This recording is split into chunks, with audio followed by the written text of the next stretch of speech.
Қайырлы күн баршаңызға. Ең алдымен каналыма тіркеліп қоңырауша белгісін басып подписация ететін қызыл мәзірді баса кетіңіз. Бүгін біз сіздермен осындай алмадан дәмді пирог және ауызға салса бірден еритін тәтті десерт дайындаймыз десек те болады.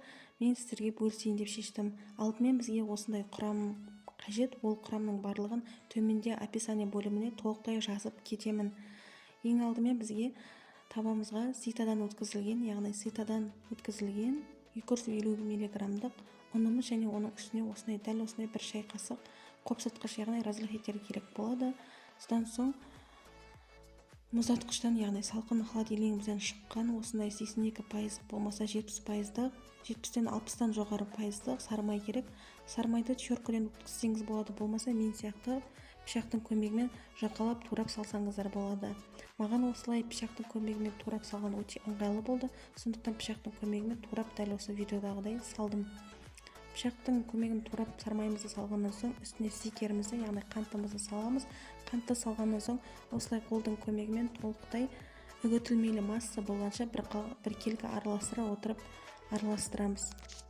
Дәл осылай араластырып отырсаңыздар болады. Толықтай араластырып болған соң үгітілмелі тестамыз дайын болады деп те айтсақ та болады. Тестамыз үгітілмелі болып дайын болған соң, дәл осылай мына видеода көргендеріңіздей үгітілмелі теста дайын болады. Теста дайын болып болған соң, оның үстіне 2 дана жұмыртқамыз, жарылған 2 дана жұмыртқамызды алма кезек бірінен соң бірін сала отырып, толықтай қамырымызды илей бастаймыз. Қамыр бізде өте жұмсақ, сондай мамықтай жұп-жұмсақ қамыр дайын болып шығады. Қамырды нығыз қылып жеріп баспаңыздар, бұл бізге жұмсақтай қамыр болып дайын болу керек.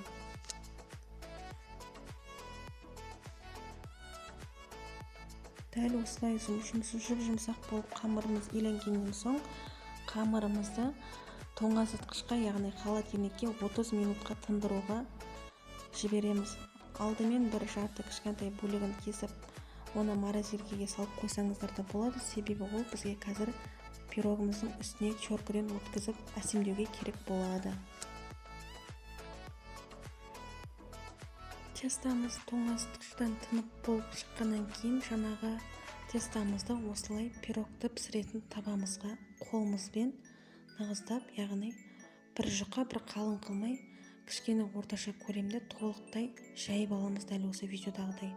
Сол аралықта тестамыз жайылып болған соң, дәл осылай алмамызды жұқалап турап аламыз кішкентай бөлшекте, және оның үстіне 2 қасық қант, содан соң 1 қасық кукурузный крахмал, кукурузды жүгеріден крахмалымызды салып, толықтай араластырып жаңа жайылған тестамыздың үстіне алмаларымызды дәл осы видеодағыдай салып аламыз. Салып алған соң бір келкі барлығын жайғастырып, алмамыздың үстіне жаңағы тестамыздың кішкентай бөлшегі қалды ғой әсемдеуге, соны салып 180 градусқа қызып тұрған пешке салып алып пісіріп аласыздар. Пирогымыз дәл осындай күйде тәтті, балғын, дәмді болып пісіп шығады. Ас болсын, менімен бірге болыңыздар.